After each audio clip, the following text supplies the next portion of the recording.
one of the things we talked about in that room was, the sexualized image of the young kids, right? From the uniforms to the choreography, to the music, just to the whole vibe, right? Do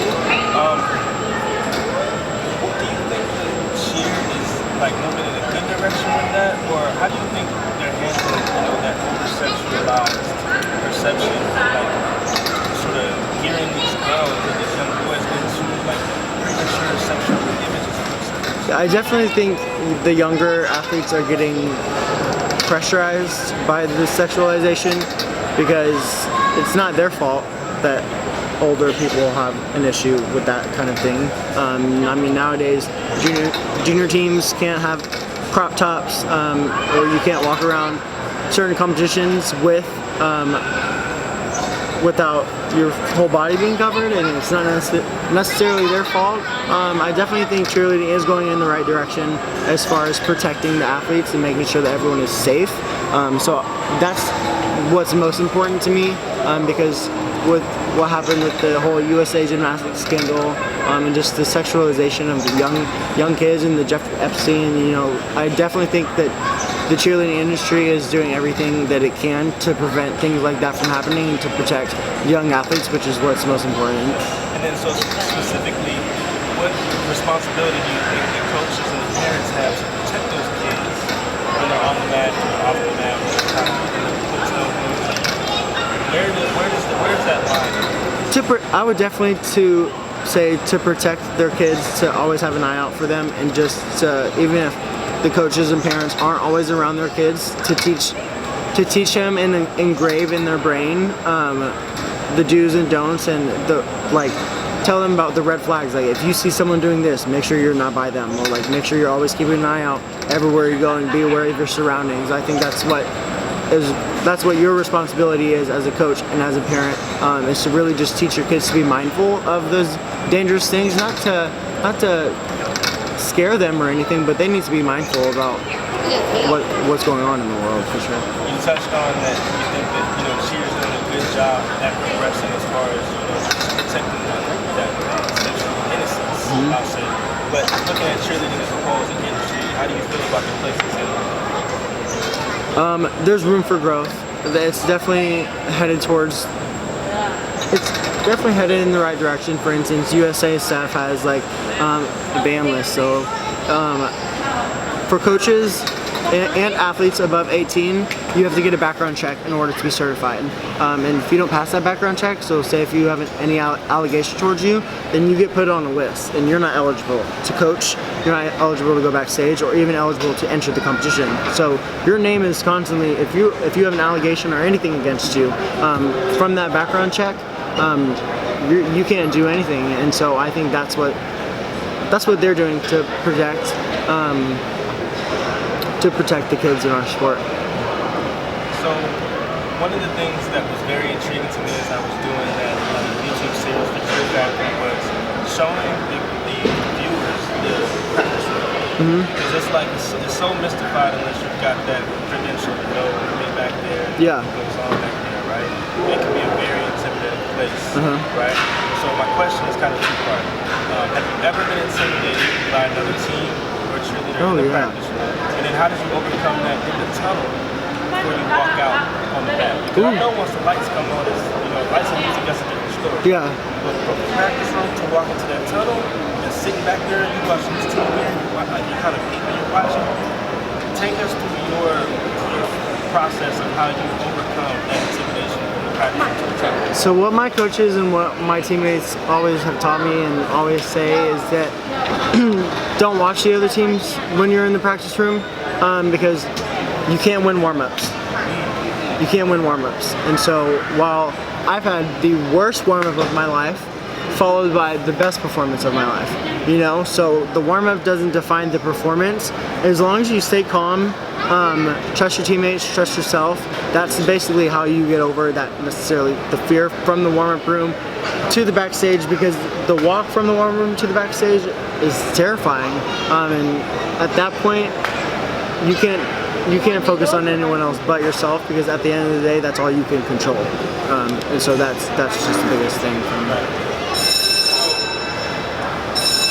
I everybody makes mistakes. Right? There's very few tumblers that have high-level skills that have never busted at a competition, especially on day one, right? Because I feel like day one is a lot of pressure. You know, you got to try to fight for your spots on the leaderboard, right, and everything. So, have you ever busted on day one, right? And then how did you overcome that to do better on day two?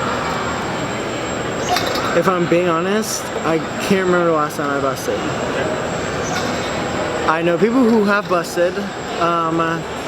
Either if it's something, I mean, knock on all the wood, I compete this weekend, so God, I hope me saying that doesn't trigger anything, or jinx anything, but if it's a skill that has been inconsistent, usually I believe that you practice how you perform, and so if it's a skill that it's consistent that you mess up on, lose your pride and take it out, especially if it's something that you busted on day one, just because you want as clean of a performance as possible on day two. So that's how I would overcome. If it's not, then sometimes it's just a fluke. So at that point, that's when you got to trust your training. Yeah. All right, so before we wrap up, we're going to do like this or that. Okay. Kind of get to know you a little bit. Okay. So tumbling or stunting? Ooh, I like both of them. I'm gonna say stunting. Why? Because tumbling, it gets hard on your body sometimes. I'm better at tumbling. That's my forte, is tumbling. But I think stunting is more fun. Partner stunt or group stunt? Group stunt. Okay, and why is that? You see these arms? I can't throw a girl very high, and it's never been my strong suit. But I love group stunting. I love group stunting. Yeah, for me, it's always like interesting to know that, because I was always the back spot. I was always the top, right? So it's always interesting to see what the main side have to do to get this up. And how, like, everybody's got a different role. Yeah. And the flyer has the important role, but it's all like everybody is like relying on the other person to do their job. I've never been a part of the sport. I think football might be the closest thing, just because you can have a perfect play. You know, one person's offside, bringing it back. You know, so that's always been interesting to me, because my experience is something, right? No, yeah. All right, so NCA or Summit/Worlds? Worlds. Why is that? The location of it. So you think if NCA was in you know, let's say it was in Los Angeles instead of Dallas, do you think that it would improve that, or do you think that it doesn't really matter? Like, Florida is Florida, Disney World is Disney World, you just can't be. Well, I guess I'll go back on that a little bit. I would say Worlds is my favorite because of how prestigious it is. Not NCAA is prestigious, yes, but it's for all levels. And for Worlds, that's the top level of cheerleading, you know, other than collegiate. So that's why I would say Worlds, just because of how prestigious the competition is. Corner pass or standing tumble? Corner pass. Standing pass is hard. I got a back I got to take care of. Right. My back, it hurts my back sometimes. And corner pass, I'm able to do harder things and harder skills, and you have more room to do it. Right. All right. Jump section or dance section? Jumps. I'm not a dancer. Well, I'm not a great dancer, I should say. Because being a dancer in like a hip hop choreographer, hip cheer dance, there's motions. Yeah. When you're thinking about it, there's motions to a faster, you know, pace. So the dance section was always more enjoyable for me, just because I knew that I was more equipped for all the moves. Now, I was like a seat roll, like when that was always my kryptonite. I couldn't never get the seat roll faster. Okay, this is gonna be a hard one. Okay. It's gonna be a hard one. Tech or spirit protection? Ooh. Like putting on that uniform and then being in your element. I hate that I have to choose. I know. I got the eyes next to it, but I'm interested in this one. I'm gonna. Ooh. I like all-star cheerleading more than I like collegiate cheerleading. But I like college more than I did my college life more than I did my high school life, if that makes sense. So like now that I'm in college, I've been able to become an adult and be able to make my own choices and things like and live on my own. And so that's why it's not just if I'm thinking of specifically cheerleading, Spirit of Texas. But I would say Tech because of the experience of it all. Alright, so this one is it's personal. I'm very interested because our household is pretty competitive. Okay. Right? And I'll say, excluding, just because there's so many of us, you got me, my cousin, my uncle, all my brothers and sisters, we all shoot, right? Mm-hmm. So I'm going to exclude the older, right? Okay. But if you had to shoot as far as like potential, accolades, pure talent, all that, who would you choose? Kennedy or Roman? Kennedy or Roman? Oh my god! Are they gonna get offended? No, I won't let them. Well, you know, Kennedy's my girl. We go back. Right. And I love Kennedy.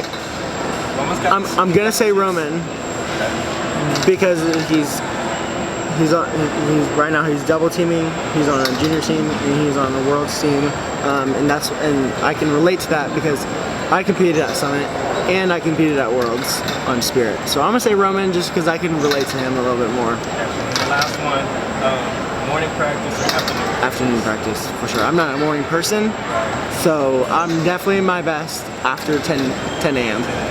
Yeah. Alright, so what's now and what's next for you? So what's now is Worlds.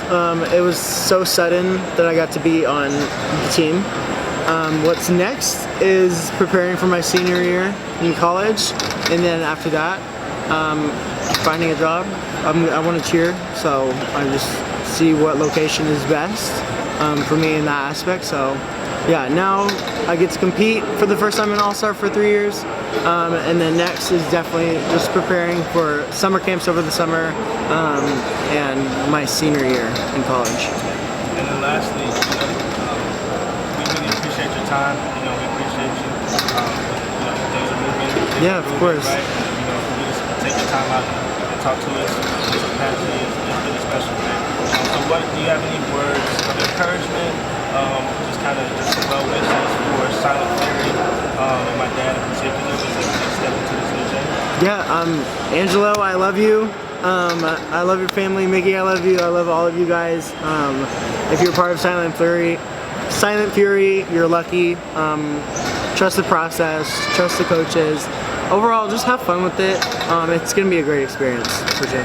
Thanks. Yeah. I really appreciate it. Yeah, of course, man. Yeah, yeah, definitely.